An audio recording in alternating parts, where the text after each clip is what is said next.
Hi, this is Bhavna and you are watching Good Returns. हम लोग अक्सर गोल्ड में इन्वेस्टमेंट को प्रेफरेंस देते हैं और हम नहीं, in fact all over the world gold को एक सेफ हेवन माना जाता है और ऐसा सजेस्ट किया जाता है कि आपके पोर्टफोलियो में गोल्ड का होना बेहद इंपॉर्टेंट है।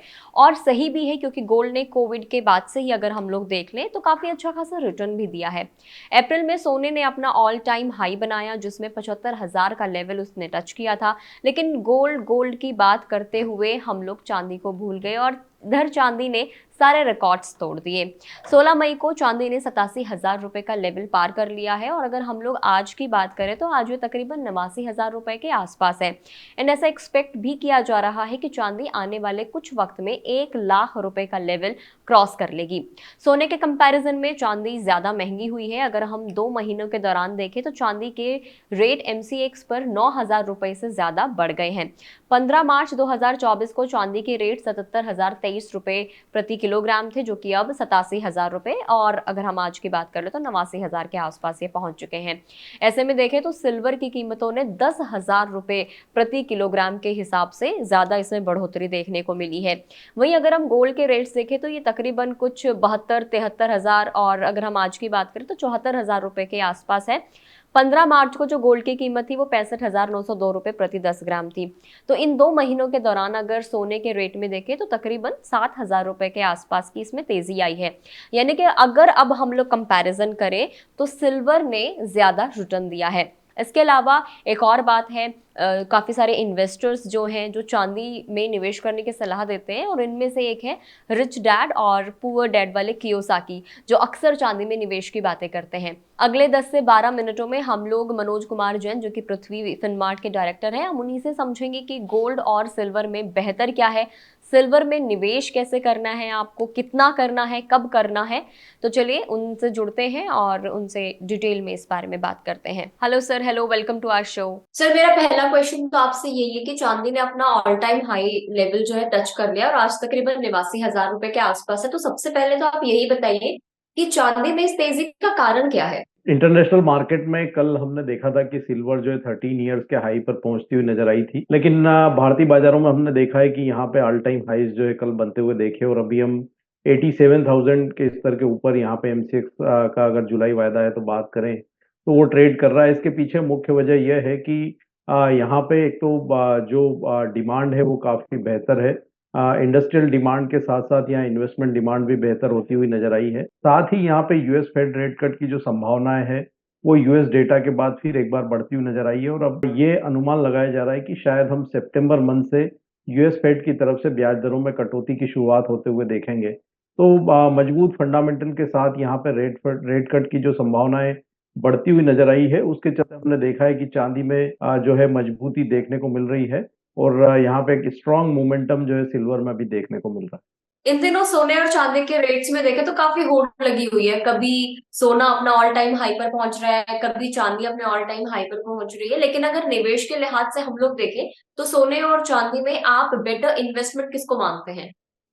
दोनों ही असेट क्लास अपनी जगह बेहतर है, और अभी अगर हम रिसेंटली बात करें तो यहाँ पे सिल्वर का जो आउट परफॉर्मेंस है सोने से वो थोड़ा ज्यादा होता हुआ नजर आया है। बीइंग यहाँ पे इन्वेस्टमेंट के साथ साथ हम देखें तो जो इंडस्ट्रियल डिमांड है वो भी बेहतर होती हुई नजर आई है, चाहे वो इलेक्ट्रॉनिक व्हीकल इंडस्ट्री हो, ऑटोमोबाइल हो, या आईटी में काफी सारे जो एप्लीकेशन है वहां पे भी इसकी जो यूसेज है वो बढ़ती हुई नजर आई है। तो उसको देखते हुए अभी अगर हम अगले 1 से 2 साल की बात करें तो सोने के बजाय यहाँ पे चांदी में आउट परफॉर्मेंस ज्यादा देखने को मिलेगी, और जो प्रीवियस हाई चांदी में इंटरनेशनल मार्केट में लगभग $50 के आसपास के थे वो अगले 2-3 सालों में फिर एक बार उन लेवल तक पहुंचती हुई नजर आएगी। तो अगर हम आउट परफॉर्मेंस के हिसाब से बात करें तो सोने के मुकाबले चांदी यहाँ पे आने वाले 2 से 3 साल में बेहतर रिटर्न्स देती हुई नजर आएगी। तो सर, आप क्या मानते हैं कि चांदी में निवेश कब करें? क्या ये आप सही वक्त मान रहे हैं चांदी में निवेश करने के लिए? बिल्कुल, मैं यहाँ लगातार कहता आया हूँ कि सोने और चांदी में निवेश का हर समय जो है वो एक अच्छा समय होता है, और आप कभी भी राइट। निवेश की शुरुआत कर सकते हैं। एसआईपी मोड, यहाँ पे जो लंबी अवधि के निवेशक हैं वो सिप मोड में निवेश करें, और निवेश की शुरुआत यहाँ आज से भी की जा सकती है, उसमें कोई बुराई नहीं है। क्योंकि अगर आप सिप मोड में निवेश करते हैं तो नीचे भी कभी अगर भाव आते हैं तो आपको एक एवरेजिंग का मौका मिल जाता है, लेकिन लंबी अवधि में दोनों ही असेट क्लास, चाहे वो सोना हो या चांदी हो, उन्होंने बेहतर पॉजिटिव रिटर्न्स दिए हैं। और जिस तरह से यहाँ पे फंडामेंटल शेप अप हो रहे हैं, हमारा मानना है कि चांदी में यहाँ आगे अच्छे बढ़त की संभावनाएं नजर आती है। तो अभी आज से भी यहाँ शुरुआत की जा सकती है।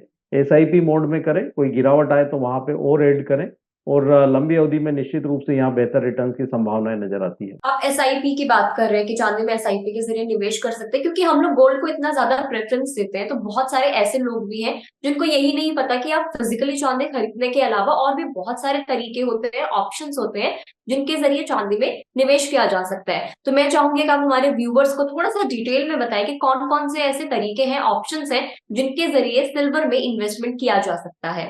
सबसे जो प्रचलित तरीका पुराने समय से चला आ रहा है वो फिजिकल सिल्वर का है। हम जाते हैं सराफा बाजार में और फिजिकल में चांदी खरीद लेते हैं, लेकिन अगर हम देखें तो वो यहाँ पे सिक्योरिटी के साथ साथ उसको होल्ड करने में भी काफी दिक्कतें आती है। तो उसको देखते हुए अब यहाँ पे फिजिकल के बजाय डिजिटल का जो चलन है वो बढ़ता हुआ नजर आया है। इसमें अगर जो बड़ी क्वांटिटी में परचेज करना चाहते हैं तो उनके लिए एमसीएक्स में यहाँ पे डीमेट में डिलीवरी ली जा सकती है, और वहां पे डीमेट अकाउंट जिस तरह से हम इक्विटी का ओपन करवाते हैं, ठीक उसी प्रकार से कमोडिटी का डीमेट अकाउंट कॉमरीज करके होता है, वो ओपन होके और वो वहां पे डिलीवरी ले सकते हैं। जो छोटे निवेशक हैं, बड़ी मात्रा में नहीं खरीदना चाहते हैं, सिप मोड में खरीदना चाहते हैं, तो उनके लिए एनएसई और बीएसई के ऊपर जो सिल्वर के एक्सचेंज ट्रेडेड फंड ईटीएफ हैं, वहां पे वो निवेश कर सकते हैं। काफी सारे प्रचलित ईटीएफ अभी यहाँ पे ट्रेड होते हैं और अच्छी लिक्विडिटी उनमें है। और यहाँ पे जो निवेश की शुरुआत है वो काफी छोटी मात्रा में की जा सकती है, क्योंकि 1 kg का एक छोटा हिस्सा, 1 ग्राम हम कह सकते हैं, उतनी मात्रा में यहाँ पे निवेश की शुरुआत की जा सकती है। तो लगभग 85 रुपीज के मिनिमम इन्वेस्टमेंट से आप निवेश की शुरुआत कर सकते हैं। साथ ही यहाँ पे सिल्वर के म्यूचुअल फंड्स भी है, तो आप वहां पे भी जो है एसआईपी के रूप में देख सकते हैं। तो काफी सारे प्रचलित तरीके हैं, निवेशक अपने रिस्क अपेटाइट और टाइम होराइजन के हिसाब से विकल्प का चुनाव कर सकते हैं। ये तो सर आपने बता दिया कि बहुत सारे तरीके, लेकिन अगर मैं आपका पर्सनल, आपका फेवरेट अगर मैं पूछूं कि सिल्वर में इन्वेस्टमेंट करने का तरीका कौन सा है, तो आप कोई एक क्या सजेस्ट करेंगे? मेरे हिसाब से यहाँ पे जो छोटे निवेशक है उनके लिए दो तरीके बेहतर है। एक तो सिल्वर ईटीएफ, और दूसरा सिल्वर के जो म्यूचुअल फंड्स है वहां पे कर सकते हैं, क्योंकि काफी छोटी मात्रा में निवेश किया जा सकता है और एसआईपी के माध्यम से आप वहां पे निवेश की कंटिन्यूटी रख सकते हैं। तो लंबी अवधि में एक अच्छा कॉर्पस जो है आपको बनता हुआ नजर आता है और रिटर्न्स भी आपको अच्छे वहां पे मिलते हैं। और जो फिजिकल मार्केट में कई बार हम प्रीमियम डिस्काउंट देखते हैं, तो उसका भी असर यहाँ पे थोड़ा कम पड़ता हुआ नजर आता है। तो छोटे निवेशकों के लिए यहाँ पे सिल्वर के म्यूचुअल फंड और सिल्वर के जो एक्सचेंज ट्रेडेड फंड ईटीएफ से वो निवेश के बेहतर विकल्प नजर आते हैं। सर एक चीज हम अक्सर देखते हैं कि गोल्ड के कंपैरिजन में सिल्वर ज्यादा वॉलेटाइल होती है, इसके पीछे क्या रीजन है? सिल्वर की वॉलेटिलिटी के पीछे जो मुख्य वजह है, ये बीइंग इंडस्ट्रियल मेटल है। तो हम देखते हैं कि जो ग्लोबल इकोनॉमीज में जो भी अप्स एंड डाउन्स आते हैं, तो उसका असर साफ तौर पर हम देखते हैं कि जो इंडस्ट्रियल मेटल्स के ऊपर पड़ता है। तो उसकी वजह से जो वॉलेटिलिटी है चांदी की, वो सोने के मुकाबले ज्यादा होती है, क्योंकि कभी भी हम देखते हैं कि यहाँ पे अगर इकोनॉमी में कोई डाउनवर्ड जो है ट्रेंड देखने को मिल रहा है या इंटरेस्ट रेट में बढ़ोतरी देखने को मिल रही है, तो उसका साफ तौर पर असर सोने के मुकाबले चांदी पर ज्यादा पड़ता हुआ नजर आता है। इसीलिए इसकी वॉलेटिलिटी भी सोने के मुकाबले ज्यादा होती है। सर अब देखिए 87,000 का जो लेवल है वो तो चांदी ने पार कर ही दिया है। अब इसको लेकर बहुत सारी रिपोर्ट्स भी ऐसी आ रही है जिसमें ये माना जा रहा है कि चांदी जल्द ही 1 लाख रुपए का लेवल है वो क्रॉस कर लेगी इस साल के एंड तक। आपको इस पर क्या कुछ लगता है कि ये कब तक पॉसिबल हो पाएगा, और क्या ये पॉसिबल हो जाएगा या नहीं? बिल्कुल पॉसिबल है। हमने वर्ष के शुरुआत में जो हमारी ईयरली रिपोर्ट निकाली थी, तो वहां पे हमने 90,000 तक के लक्ष्य निर्धारित किए थे सिल्वर के लिए। लेकिन जिस तरह से फंडामेंटल में लगातार बदलाव आ रहे हैं, तो उसको देखते हुए अब ये निश्चित तौर पे नजर आ रहा है कि $34 जो है इंटरनेशनल मार्केट में ये वर्ष के अंत तक, और भारतीय बाजारों में 1 लाख तक के स्तर जो है वो देखने को मिल सकते हैं। तो ये इस वर्ष के अंत तक संभावित नजर आ रहा है। इंटरनेशनल मार्केट की अगर मैं बात करूं तो $34, और अगर भारतीय बाजारों की बात करूं तो 1 लाख तक के स्तर जो है इस वर्ष के आखिर तक यहाँ देखने को मिल सकते हैं। तो सर आपका क्या कुछ आउटलुक है नियर टर्म के लिए, या फिर फॉर द एंटायर ईयर आपका क्या आउटलुक है फॉर सिल्वर? बिल्कुल पॉजिटिव है, और यहाँ पे सिल्वर में अभी जिन्होंने निवेश नहीं किया है वो यहाँ कर सकते हैं। जिनने ऑलरेडी निवेश किया हुआ है वो यहाँ पे बने रहें। ये वर्ष के अंत तक हम $34 तक सिल्वर को देख रहे हैं, लेकिन अगले 1 से 2 वर्षों में मेरा मानना है कि $42 तक के स्तर भी यहाँ पे देखने को मिलेंगे इंटरनेशनल मार्केट में। अभी हम $30 के ऊपर ट्रेड कर रहे हैं, तो लगभग 30 से 40% की संभावनाएं अपसाइड की अगले 2 से 3 सालों में यहाँ नजर आती है। तो उसको अगर मैं ट्रांसलेट करूं इंडियन रुपीज में, तो लगभग यहाँ पे 1,25,000 से 1,30,000 तक के भी जो इस तरह अगले 2 वर्षों में देखने को मिल सकते हैं। तो बिल्कुल निवेश की बेहतर संभावनाएं हैं, निवेश करना चाहिए। जिन्होंने किया है होल्ड करें, और जिन्होंने नहीं किया है उनके लिए अभी भी यहाँ पे निवेश के मौके नजर आते हैं। मौका है और आप निवेश कर सकते हैं। सर, अगर हम लोग बेस्ट सिल्वर स्टॉक्स की बात करें तो आपकी जो लिस्ट है उसके हिसाब से बताइएगा कि कौन से बेस्ट सिल्वर स्टॉक्स हो सकते हैं एज ऑफ नाउ। डिपेंड करता है। यहाँ पे लिक्विडिटी काफी सारे लिस्टेड जो ईटीएफ्स है उसमें से निवेशक अपने हिसाब से चुनाव कर सकता है। जैसे बेंचमार्क फॉर एग्जांपल कहें तो वो एक यहाँ पे लिस्टेड जो है ईटीएफ है, उसमें लिक्विडिटी काफी अच्छी है। आईसीआईसीआई का सिल्वर ईटीएफ है। ऐसे और भी काफी सारे जो एएमसीज के यहाँ पे लिस्टेड ईटीएफ्स है। तो लिक्विडिटी के हिसाब से और जहाँ पे इन्वेस्टर का कॉन्फिडेंस है, जिस हम कह सकते हैं कि फाइनेंशियल इंस्टीट्यूशन में, उसका चुनाव वो अपने विवेक से जो है कर सकते हैं। सर, मेरा आपसे नेक्स्ट एंड फाइनल क्वेश्चन ये है कि पोर्टफोलियो का कितना परसेंटेज कमोडिटीज में हमें इन्वेस्ट करने के लिए एलोकेट करना चाहिए। अगर हम देखें पिछले 15-20 सालों से, तो कमोडिटी एक बेहतर असेट क्लास के रूप में उभर कर आया है। पहले जनरली ये कहा जाता था कि कमोडिटी के जो निवेश है वो रिस्की है, लेकिन हम देखते हैं कि यहाँ पे कमोडिटी का जो कोरिलेशन है डायरेक्टली जो है इकोनॉमी से होता है, और अब हम इसके निवेश को जो है नजरअंदाज नहीं कर सकते हैं। और अगर आप यहाँ पे दूसरे असेट क्लास में भी निवेश कर रहे हैं, तो कमोडिटी में निवेश इसलिए भी करना जरूरी है क्योंकि आपका पोर्टफोलियो जो है वो कमोडिटी के निवेश से डाइवर्सिफाई होता है, और आप डायरेक्ट जो है इकोनॉमी के जो लिंकेज जो है उससे आप कनेक्ट हो जाते हैं।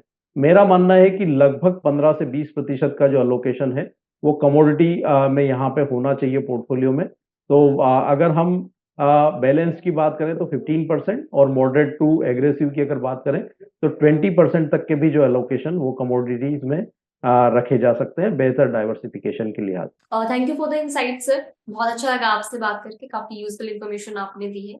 Thank you so much for joining us. Thank you. अक्सर चांदी को हम लोग एक अंडररेटेड एसेट मानते हैं, लेकिन ऐसा नहीं है। अभी आपने अच्छे से सुना भी होगा कि चांदी में इन्वेस्ट करना कितना ज्यादा इंपॉर्टेंट है। चांदी आपको अच्छा खासा रिटर्न दिला सकती है। साथ ही हमने ये भी जाना कि कौन कौन से ऐसे तरीके हैं जिनके जरिए आप चांदी में इन्वेस्ट कर सकते हैं। तो आप अपने एपेटाइट के हिसाब से, अपने जो भी आपका रिस्क जितना आप हैंडल कर सकते हैं, या फिर आपके पोर्टफोलियो के हिसाब से आप चांदी में निवेश कर सकते हैं। बहुत ही बेहतरीन ये मौका रहेगा। अगर ऑलरेडी आपका निवेश है तो होल्ड करके रखें, और अगर अभी तक निवेश नहीं किया है चांदी में तो आपके लिए बहुत अच्छी अपॉर्चुनिटी है चांदी में निवेश करने की। इस वीडियो में इतना ही। आपको जानकारी कैसी लगी कमेंट करके जरूर बताएं। अगर आप इस इंटरव्यू को फेसबुक पर देख रहे हैं तो फेसबुक पेज को लाइक करें। यूट्यूब के जरिए आप हम लोगों से जुड़े हुए हैं तो ऐसी ही यूजफुल इंफॉर्मेशन के लिए आप चैनल को सब्सक्राइब करना ना भूलें।